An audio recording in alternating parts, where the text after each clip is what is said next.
안녕하세요. 이창희 목사입니다. 오늘은 하나님의 주권 찾기 다니엘서 2강으로 다니엘서 3장과 4장의 내용을 살펴보려고 합니다.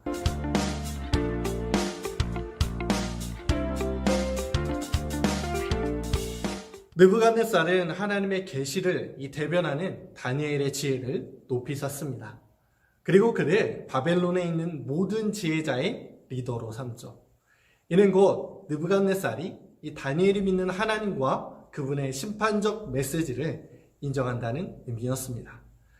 다니엘 2장을 통하여 바벨론의 백성들은 자신의 신 마르둑보다 여호와 하나님이 더 위대하시다는 것을 알게 됩니다. 바벨론은 원래 예레미야서에서 나오는 벨 또는 마르둑이라는 신을 섬겼습니다. 태양의 아들이란 뜻으로 신들의 왕으로 불리며 오랫동안 숭배했습니다. 이들도 창조 신화가 있었는데요. 많은 신들이 있었는데 티아메트라는 신이 다른 신들을 죽였습니다. 이에 마르둑은 이를 저지하기 위해 티아메트를 죽이고 그 시체로 천지를 창조했다고 내려옵니다. 우주를 창조하고 신들의 거처를 지어주며 병을 치료하는 등 여러 권한을 가지고 있다고 하여 50개나 되는 칭호를 갖고 있었습니다. 이 마르둑을 섬기던 느부갓네살은 다니엘의 꿈 해석을 통해 하나님이 더 위대하시다는 것을 깨닫게 됩니다. 그러나 3장에 와서 갑자기 느부갓네살의 태도가 바뀝니다. 하나님의 능력을 찬양하던 그가 금신상을 세우는 일에 몰두하기 시작하죠. 도대체 2장과 3장 사이에 무슨 일이 있어서 그의 마음이 바뀐 것일까요? 느부갓네살은 감정적인 신앙을 가지고 있었습니다. 말씀에 기초한 신앙이 아니라 감정에 근거한 신앙이었죠. 그래서 하나님을 모든 왕 중의 왕이라고 찬양한 뒤 얼마 지나지 않아 금신상을 만들고 그 우상에게 절하라는 명령을 백성들에게 한 것입니다. 3장 1절에 보면 느부갓네살은 금으로 된 신상을 만듭니다. 다니엘 3장 1절 느부갓네살 왕이 금으로 신상을 만들었으니 높이는 60규빗이요 너비는 6규빗이라 그것을 바벨론 지방의 두라 평지에 세웠더라. 여기서 높이가 60규빗, 너비가 6규빗이라 되어 있습니다. 규빗은 히브리인들이 사용하는 길이 단위를 말하는데요. 보통 한 규빗은 팔꿈치에서부터 이 가운데 손가락 끝까지의 길이를 말합니다. 보통 45cm 정도 됩니다. 느부갓네살의 금신상은 높이가 60규빗이니 환산해 보면 27m 정도 됩니다. 이것은 건물 10층에 해당하는 높이죠. 그리고 너비는 6규빗, 즉 2m 70cm 정도나 됩니다. 이 금신상은 그만큼 규모가 어마무시했습니다. 큰 신상은 고대 유물들을 보면 흔히 찾아볼 수 있습니다.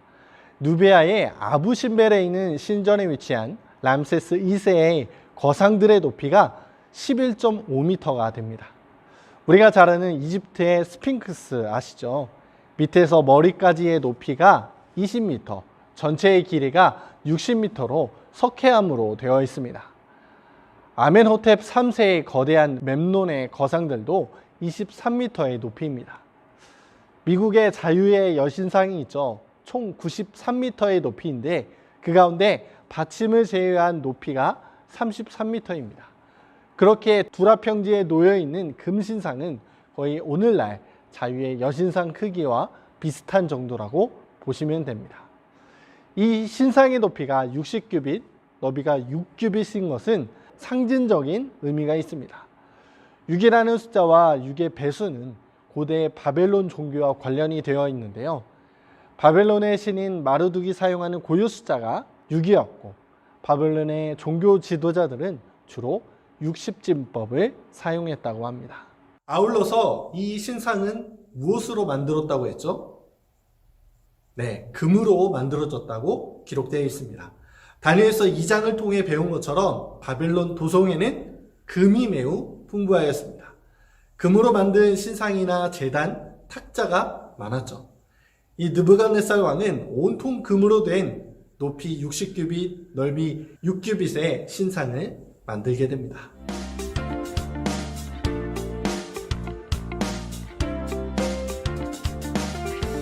왜 느부갓네살 왕은 이렇게 금으로 만든 신상을 두라 평지에 세워 모든 백성들로 절하도록 했을까요? 아마도 느부갓네살 왕은 다니엘 2장에 기록된 꿈의 사건을 기억하면서 마음이 불편했을 것입니다. 왜냐하면 자신의 나라, 이 금의 나라가 영원토록 존재하길 바랬기 때문입니다. 그런데 다니엘이 꿈을 해석하기를 왕보다 못한 은혜 나라, 노새 나라, 이 철의 나라가 계속해서 일어날 것이라고 예언했기 때문입니다.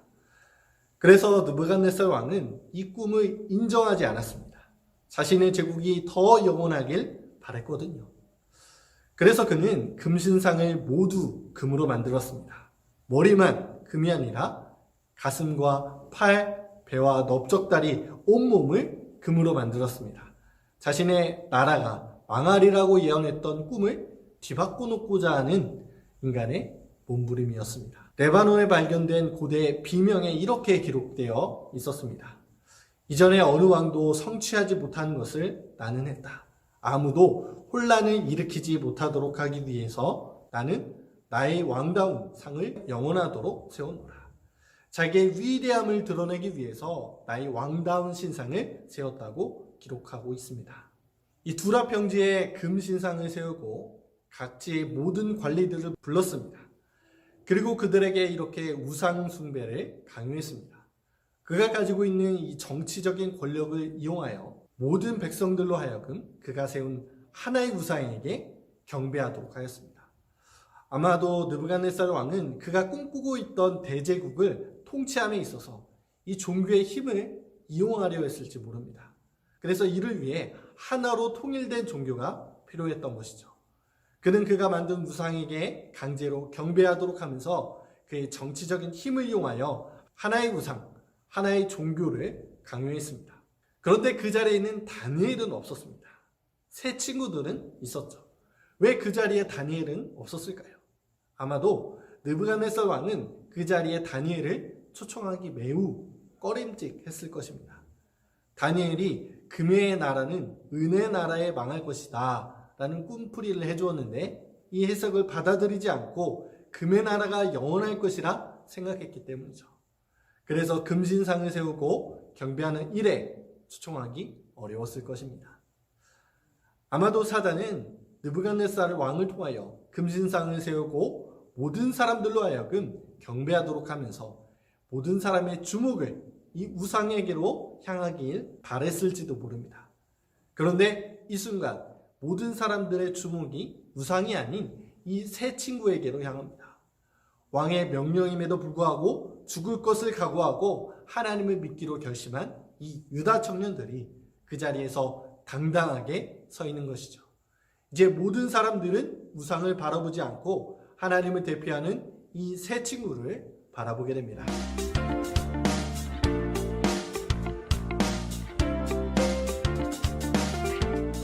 하나님을 신뢰하는 다니엘의 세 친구는 왕의 명령을 듣지 않았습니다.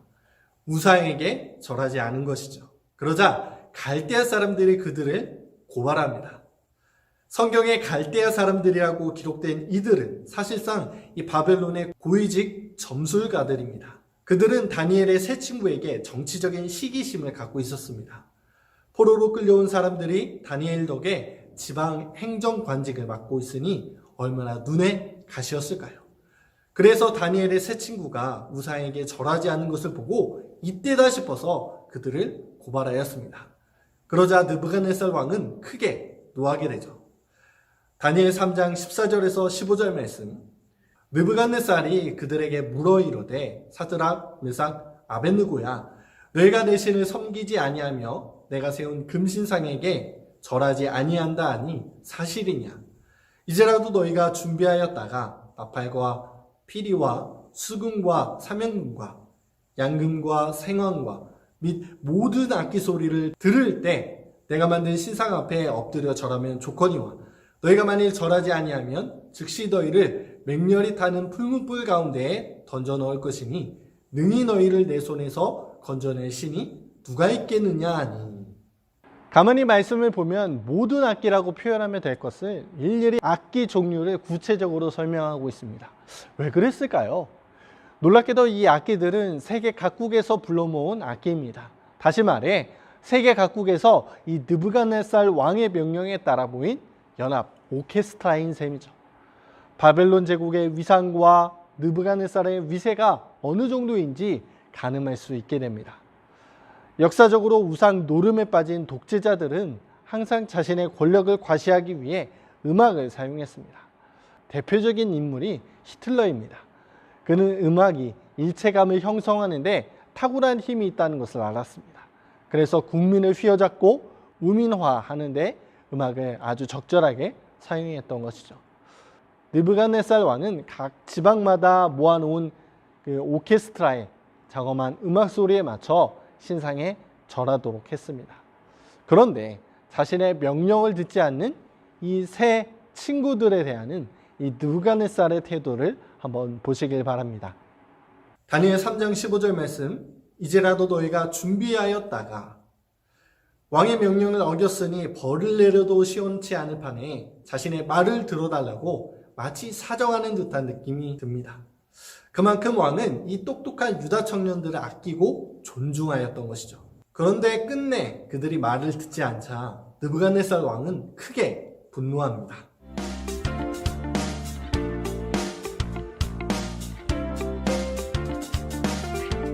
이에 세 친구들의 반응을 보실까요? 다니엘 3장 16절 말씀입니다. 사드락과 메삭과 아벳느고가 왕에게 대답하여 이르되 느부갓네살이여 우리가 이 일에 대하여 왕에게 대답할 필요가 없나이다. 얼마나 단호하고 분명한 태도인가요? 세상의 그 어떤 권력도 함부로 덤비지 못하는 무적의 존재 앞에서 그들은 의지를 굽히지 않았습니다. 오히려 더 이상 대답할 필요가 없다고 단호하게 말을 합니다. 이들은 절대적인 가치를 붙잡았기 때문입니다. 우리가 살아가는 이 세상은 자주 변하죠. 우리가 이 절대적인 가치를 붙잡지 못하도록 놓치게 만듭니다. 하지만 세 친구들은 달랐습니다. 하나님이 인류에게 주신 절대적 가치, 곧 하나님의 말씀을 붙들었던 것이죠. 십계명 중에서도 우상에게 절하지 말라는 이 첫 번째 계명을 목숨처럼 지키고 있는 것입니다. 그것을 가능케 한 것은 감성의 힘도 이성의 힘도 아니었습니다. 오직 하나님의 힘에, 오직 말씀의 힘에 사로잡힐 때 우리는 참 진리를 붙들 수 있습니다. 이 절대적 가치를 붙들고 권력에 굴복하지 않는 그들의 당당함을 살펴보겠습니다. 다니엘 3장 17절 말씀, 왕이여 우리가 섬기는 하나님이 계시다면 우리가 맹렬히 타는 풀무불 가운데서 능히 건져내시겠고 왕의 손에서도 건져내시리이다. 아멘. 세 친구들은 하나님을 절대적으로 신뢰했습니다. 어떤 위기에서도 건져주실 하나님을 의지했죠. 그래서 절대적 권력에 대항할 수 있었던 것입니다. 하나님의 언약과 말씀의 능력을 의지하는 사람은 두려울 것이 없습니다. 오직 하나님만이 두려움의 대상이었죠.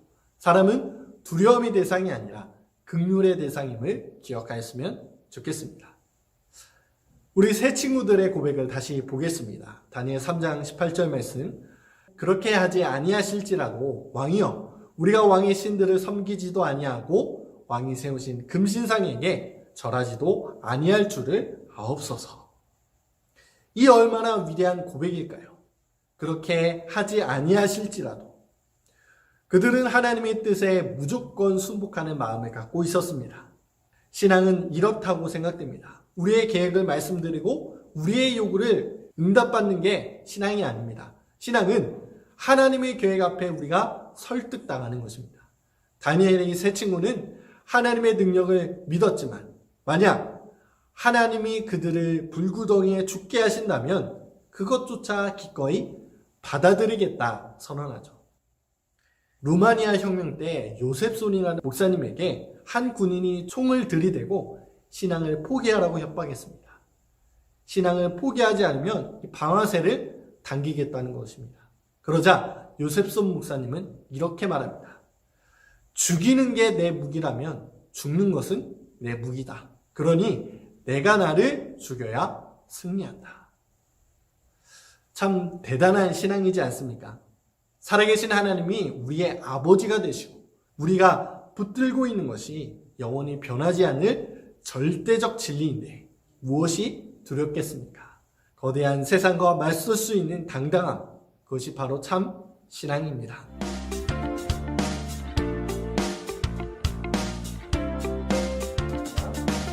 하나님이 우리를 구원해 내실 것인데 그리하지 아니하실지라도 왕의 우상 앞에 절대 절하지 않겠다. 이렇게 말한 세 친구에게 느부갓네살 왕은 매우 화를 냈습니다. 그리고 그들에게 풀무불을 7배나 뜨겁게 하고 집어넣으라 명령하죠. 결국 사드락과 메삭과 아벳느고는 풀무불 속에 들어가게 됩니다. 이후 어떻게 되었을까요? 다니엘 3장 22절에서 23절 말씀에 왕의 명령이 엄하고 풀무불이 심히 뜨거움으로 불꽃이 사드락과 메삭과 아벳느고를 붙든 사람을 태워 죽였고 이 세 사람 사드락과 메삭과 아벳느고는 결박된 채 맹렬히 타는 풀무불 가운데에 떨어졌더라. 풀무불에 세 친구를 넣으려던 사람들은 불에 타 죽음합니다. 그 광경을 지켜본 느부갓네살 왕은 깜짝 놀라 자리에서 일어나죠. 더 놀라운 것은 분명 결박한 채로 세 친구들을 불구덩이에 집어넣었는데 지금 불 가운데로 결박되지 않은 네 사람이 걸어다니고 있습니다. 한 사람은 누구일까요? 바로 예수님입니다. 예수님이 그들이 당하는 고난 속에 함께 하신 것이죠. 그리고 예수님은 머리털 하나 상함 없이 그들을 풀무불에서 건져내십니다. 다니엘 3장 27절 말씀입니다. 총독과 지사와 행정관과 왕의 모사들이 모여 이 사람들을 본즉 불이 능히 그들의 몸을 해하지 못하였고 머리털도 그을리지 아니하였고 겉옷빛도 변하지 아니하였고 불탄 냄새도 없었더라. 아멘. 이보다 놀라운 반전이 어디 있을까요? 참으로 극적인 승리입니다.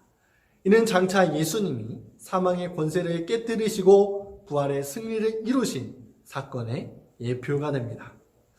하나님은 3장까지 이 두 가지 사건을 통해 느부갓네살 왕에게 경고하셨습니다.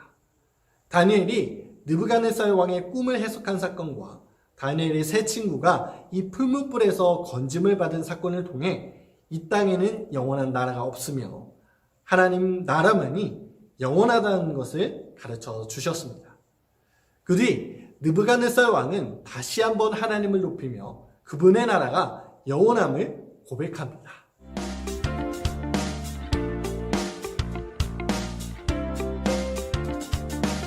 다니엘 4장은 매우 특이한 부분입니다. 4장의 내용은 하나님으로부터 부르심을 받은 선지자나 이스라엘의 사람에 의해서가 아니라 이방인, 그것도 대제국의 왕의 시점에서 기록되었습니다.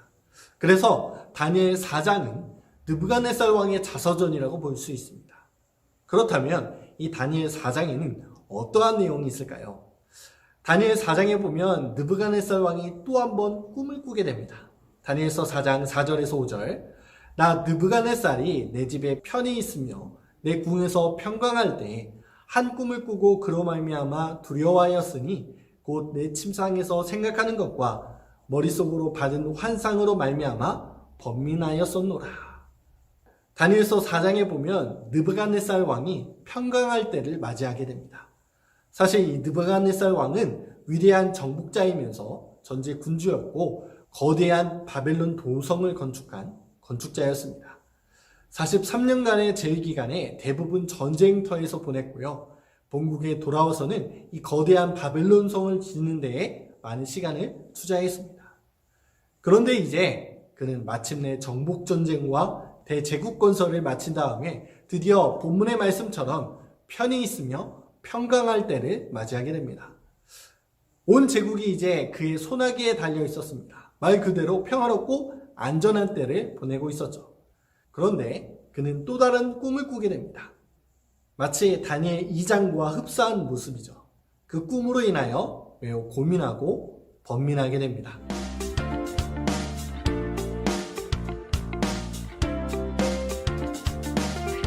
느부갓네살 왕의 두 번째 꿈도 결국 다니엘이 해석해 줍니다. 꿈의 내용은 다음과 같습니다. 나무 한 그루가 있었는데 하늘에 닿을 정도로 높고 컸습니다. 얼마나 무성한 나무인지 열매도 많이 열리고 온갖 짐승이 나무 그늘에서 쉼을 얻으며 가지마다 새들이 있었습니다. 이 나무는 바벨론 제국의 왕인 느부갓네살을 상징합니다. 나무 안에 사는 각종 짐승과 새는 저마다 이기적인 계산 속에서 그에게 빌붙어 사는 이들을 뜻합니다. 이때 한 순찰자가 나타나죠.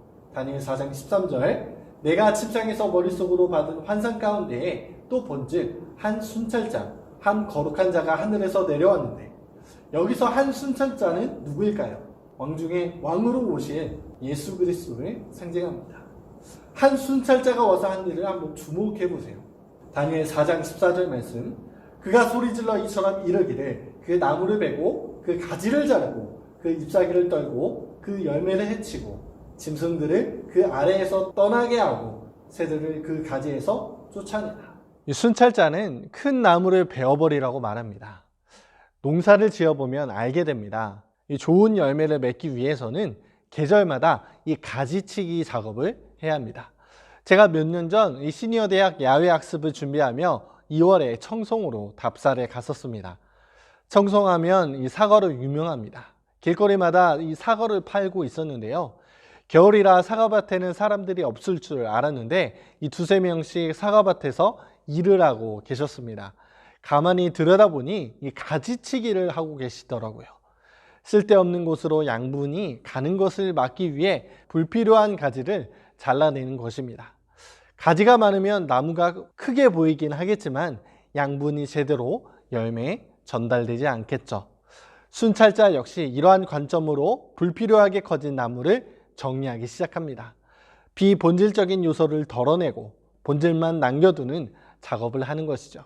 왕은 자신이 꾼 꿈의 의미를 알지 못합니다. 그러나 다니엘은 그 내용을 듣고 너무나도 놀라게 되죠.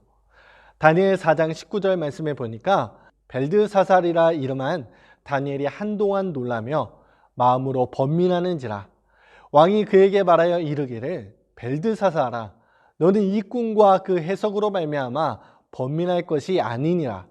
벨드사살이 대답하여 이르되 내 주여 그 꿈은 왕을 미워하는 자에게 응하며 그 해석은 왕의 대적에게 응하기를 원하나이다. 이 꿈이 얼마나 무서운 꿈이었던지 다니엘은 차라리 왕의 대적에게 이 꿈이 응하길 원한다고 이야기하였습니다. 그리고 느부갓네살 왕의 꿈을 해석하기 시작하죠. 다니엘 4장 20절에서 23절, 왕께서 보신 그 나무가 자라서 견고하여지고 그 높이는 하늘에 닿았으니 땅끝에서도 보이겠고 그 잎사귀는 아름답고 그 열매는 많아서 만민의 먹을 것이 될 만하고 들짐승은 그 아래에 살며 공중에 나는 새는 그 가지에 깃들었나이다. 왕이여, 이 나무는 곧 왕이시라. 이는 왕이 자라서 견고하여지고 창대하사 하늘에 닿으시며 권세는 땅끝까지 미치심이니이다. 왕이 보신즉 한 순찰자, 한 거룩한 자가 하늘에서 내려와서 이르기를 그 나무를 베어 없애라. 그러나 그 뿌리 그루터기는 땅에 남겨두고 새와 노줄로 동이고 그것을 들풀 가운데 두라. 그것이 하늘 이슬에 젖고 또 들짐승과 더불어 제 몫을 얻으며 7대를 지내리라 하였나이다. 한때 무성했던 나무가 그루터기만 남게 된다는 것입니다. 그루터기라도 남긴다는 것은 여지가 있다는 말입니다. 최종 심판의 때까지 회개할 수 있는 기간을 주신다는 것이죠. 하나님은 유다 백성뿐만 아니라 이방의 왕 느부갓네살도 사랑하셨습니다. 그리고 그를 역사 속에서 사용하시고자 하셨죠. 그래서 그의 죄악은 징벌하시되 그를 아주 엎드리게 하지는 않으시는 것입니다.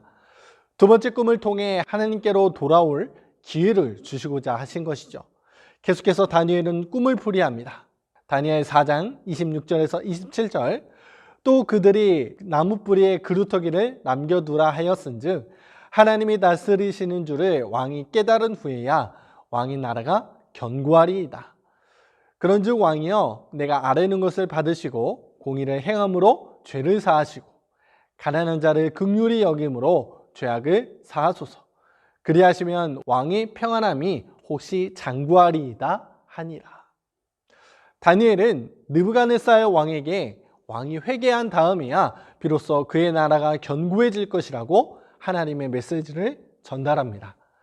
두렵고 떨리는 마음이지만 심판의 메시지를 여과 없이 대언하는 것이죠. 다니엘의 행동은 목숨을 건 행동이었습니다. 각종 좋은 말로 아첨하는 이 거짓 술사와 거짓 선지자들 사이에서 다니엘은 증인으로서의 역할을 충실히 해냈습니다. 내가 하나님을 두려워하랴, 사람을 두려워하랴. 이 바울의 고백처럼 하나님의 증인으로 살아가는 사람은 하나님의 말씀을 그대로 전합니다.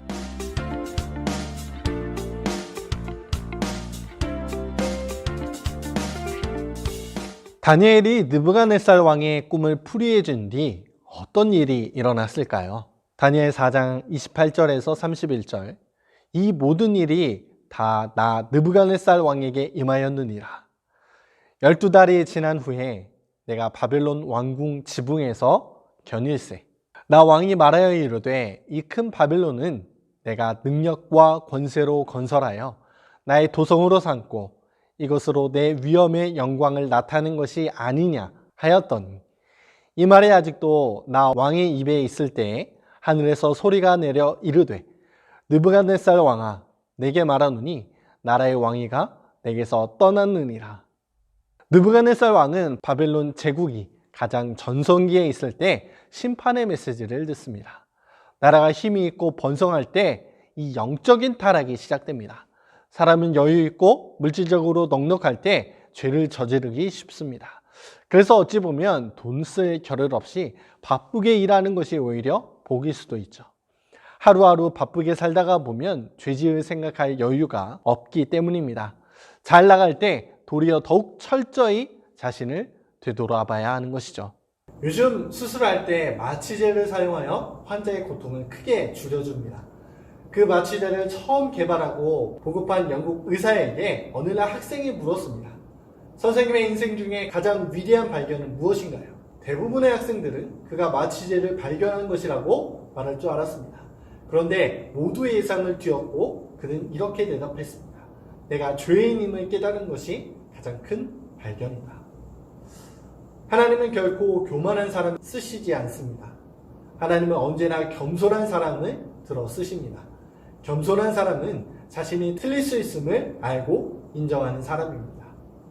하나님은 느부갓네살 왕을 그루터기가 되기까지 낮추십니다. 스스로 자신을 짐승이라고 착각하는 동물화 망상에 걸리게 하신 것입니다.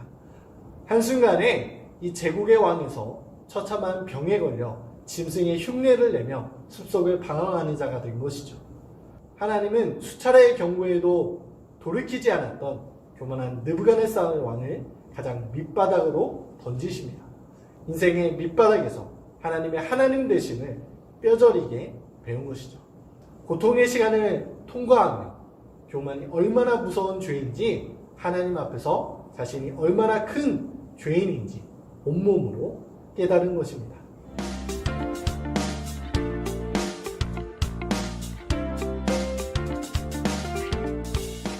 그리고 그는 이렇게 하나님을 높입니다. 느부갓네살의 고백을 함께 보겠습니다.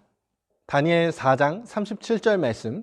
그러므로 지금 나 느부갓네살은 하늘의 왕을 찬양하며 찬송하며 경배하노니 그 일이 다 진실하고 그의 행하심이 의로우심으로 교만하게 행하는 자를 그가 능히 낮추심이라. 느부갓네살은 교만으로 인한 고통의 시간을 보내고 다시 한번 하나님을 찬양합니다. 잘못하기 전에 하나님을 찬양하고 살아간다면 얼마나 좋을까요? 나의 나됨은 나로 인해서가 아니라 하나님께서 인도해 주심을 겸손히 인정하고 그분을 찬양하며 살아가는 것.